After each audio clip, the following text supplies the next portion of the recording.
Hello friends, मैं राजकुमार sir और आप देख रहे हैं मैथ क्लासेज राजकुमार सर चैनल। तो मैं आप सबों को पहले ये सूचित कर दूं कि आज पहली बार मैं क्लास 10th का वीडियो बनाने जा रहा हूं और क्लास 10th का वीडियो हम पहली बार बना रहे हैं। आज तक मेरे चैनल पर जितने भी सारे वीडियो देखेंगे वो सारा का सारा वीडियो 10+2 का वीडियो है। आज पहली बार हम क्लास 10th का वीडियो बना रहे हैं और इस आप क्लास 10th के वीडियो को आप पूरे ध्यान से देखेंगे और जितना हो सके आपके भाई बहन, आपके दोस्त, फ्रेंड्स जो लोग भी हैं उन लोगों के पास शेयर कीजिए। अब रोज क्लास 10th और क्लास 12 का पर डे वीडियो बनेगा और क्लास 11th का भी वीडियो बनेगा और आपको तीनों क्लास का वीडियो मिलेगा। इसलिए आपकी जिम्मेवारी बनती है कि आप लोग जरूर इस चैनल को सारे बच्चे के पास शेयर कीजिए जो 10th में है, 11th में है, 12th में है और उन सभी से रिक्वेस्ट कीजिए कि वो लोग इस चैनल को सब्सक्राइब करें और up to date per day new video प्राप्त करें तीनों क्लास का और अपने घर पे बैठ के पढ़ाई करें। तो आइए इस कड़ी में हम शुरू करते हैं क्लास 10th। तो आज सबसे पहले हम बताते हैं क्लास 10th की सिलेबस। क्लास 10th की सिलेबस क्या है? तो देखिए क्लास 10th की सिलेबस के लिए हम लोग क्या करेंगे कि हम स्टार्ट करते हैं क्लास 10th गणित, मैथ। और इसमें क्या है आप इस बात को समझ सकते हैं। क्लास 10th मैथ, देखिए हम आपको किसी भी सब्जेक्ट की किसी भी बुक की तैयारी करने के लिए पहले एक प्लेटफॉर्म होनी चाहिए कि आपको किस चैप्टर से कितना नंबर आता है और किस चैप्टर से कितना ऑब्जेक्टिव है, कितना सब्जेक्टिव है, ये सारी जानकारी आपके पास पहले से रहना चाहिए। तभी तो आप उस लेवल में उसके दिशा में सही ढंग से प्रैक्टिस कर पाएंगे। अगर आपके पास इन सभी चीजों की जानकारी नहीं है तो फिर मुश्किल हो जाता है। जैसे मान लीजिए कि आप सिंपल सी बात मानिए, आपको पूरब की तरफ जाना है और कोई गाड़ी पश्चिम की तरफ से आती है और पूरब जाना है तो आप गाड़ी को पकड़ लीजिएगा तो आसानी से पूरब में पहुंच जाइएगा। अगर आपको कहीं जाना है तो वहां आप आसानी से क्या हो जाएंगे, पहुंच जाएंगे। अगर आपको पूरब जाना है और पूरब की तरफ से कोई गाड़ी आ रही है और आप गाड़ी पर बैठ जाइएगा पश्चिम की तरफ से, तो क्या आप पश्चिम होकर पूरब पहुंच पाएंगे? पहुंचेंगे, लेकिन बहुत ज्यादा समय लग जाएगा, आपको काफी ज्यादा चक्कर करके आना पड़ेगा। ठीक उसी तरह से कहानी हो जाती है। बच्चे जब पूरे सिलेबस पढ़ लेते हैं तो जब उनकी प्रैक्टिस की बारी होती है ना, तो अब उनको समझ ही नहीं आता है कि हम किस चैप्टर पर कितना ध्यान दें और किस चैप्टर को कितना घंटा पढ़े। ये उनको समझ ही नहीं आता है। वो सारे चीजों को बराबर ही पढ़ने लगते हैं, फिर उनकी जो मेहनत तो करते हैं लेकिन मेहनत के हिसाब से रिजल्ट नहीं बन पाता है। इसलिए सिलेबस बहुत जरूरी होता है और उन सभी चीजों पर पूरा ध्यान रखना पड़ता है। तो देखिए हम शुरू करते हैं। जैसे मान लीजिए कि पहला आपके क्लास 10th का चैप्टर है रियल नंबर। रियल नंबर, तो देखिए रियल नंबर जिसको हम लोग संख्या पत्ती बोलते हैं, संख्या पत्ती ये पहला यूनिट है। संख्या पद्धति से आपको 10 नंबर आता है आपके एग्जाम में। ये मेरे द्वारा बताया गया सिलेबस नहीं है, ये बिहार बोर्ड द्वारा बताया गया सिलेबस है और एकदम बिल्कुल इस चीज को फॉलो करता है। रियल नंबर संख्या पद्धति से आपको 10 नंबर आता है। फिर इसके बाद आपका अलजबड़ा आता है जिसको हम लोग बीज गणित बोलते हैं, बीज गणित। और ये बीज गणित से आपको आता है 20 नंबर। देखिए अलजबड़ा बीज गणित से आपको 20 नंबर आता है। फिर इसके बाद आता है चैप्टर ट्रिग्नोमेट्री।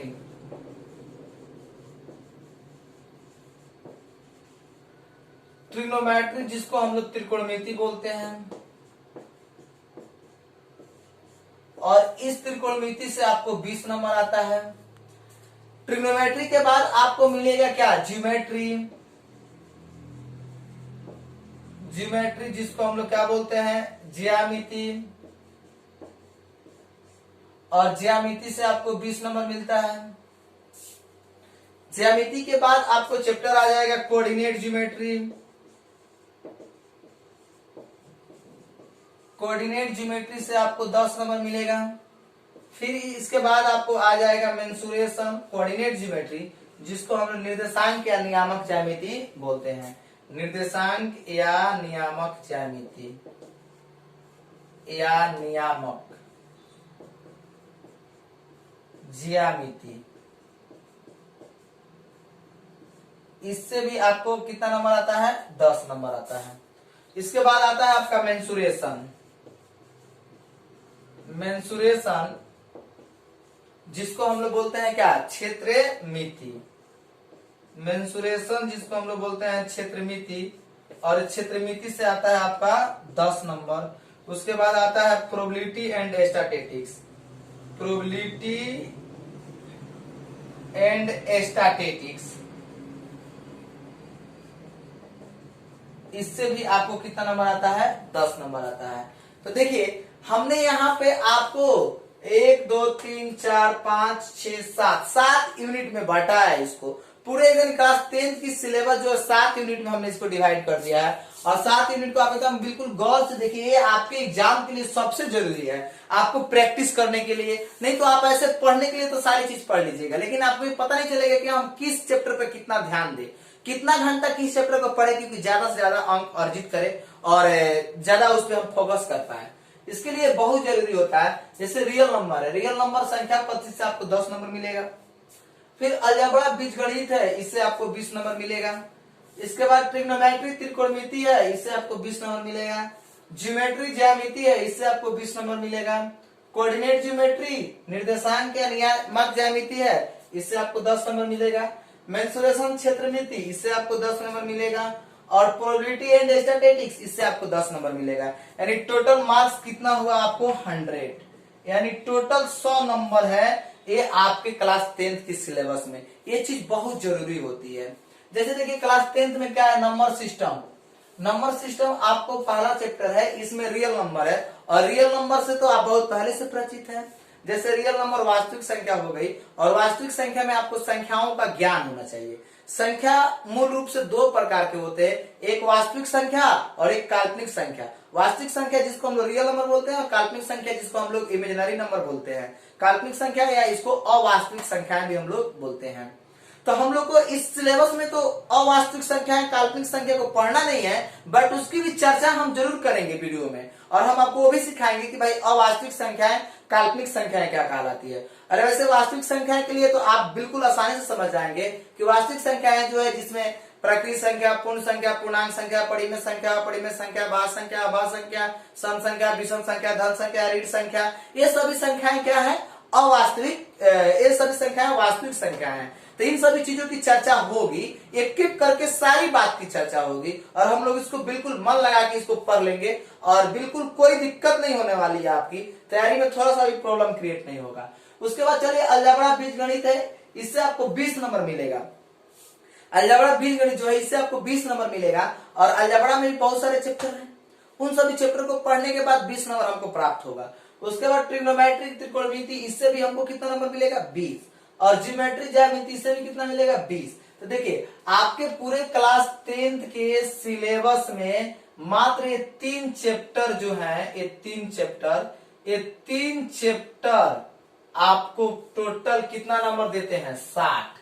यानी कि अगर आप इस 3 चैप्टर की तैयारी खूब बढ़िया ढंग से कर लेते हैं तो आपकी तैयारी जो है बिल्कुल बेहतरीन हो जाएगी, और आप आसानी से 60 नंबर ला देंगे। ये 3 चैप्टर।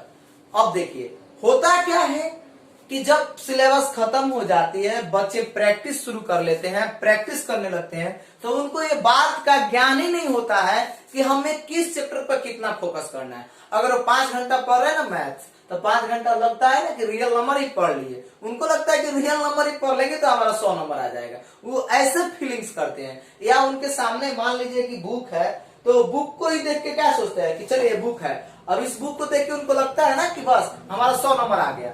लेकिन ऐसा कुछ बात नहीं है, उसमें कुछ ऐसे चैप्टर्स हैं जिसको कम समय में ज्यादा अंक अर्जित किया जा सकता है उस चैप्टर को पढ़ के। तो वो सारी चीजों को टेक्निक हम लोग सीखेंगे। अभी तो ये शुरुआत है। हमने आपको जैसे पहले ही बताया कि आप हमारी इस बात को ज्यादा से ज्यादा विद्यार्थियों तक पहुंचाएं, और सारे विद्यार्थी के पास इस वीडियो को शेयर करें। जैसे पहले था कि आप लोग केवल क्लास 10th के, क्लास 12 के विद्यार्थियों के पास तक ही मैसेज करते थे, या केवल वही लोग पढ़ पाते थे। लेकिन आज हमने इस बात की स्टार्ट कर दिया है कि आज से जो है क्लास 10th और 11th की भी पढ़ाई इस वीडियो को होगी। तो आप लोग जरूर बिल्कुल हमारी इस बात को समझिए, और ज्यादा से ज्यादा इस चैनल को शेयर कीजिए, और सभी दोस्तों से बोलिए कि सब्सक्राइब करें और लाइक करें। फिर मिलेंगे हम आपसे अगले वीडियो में।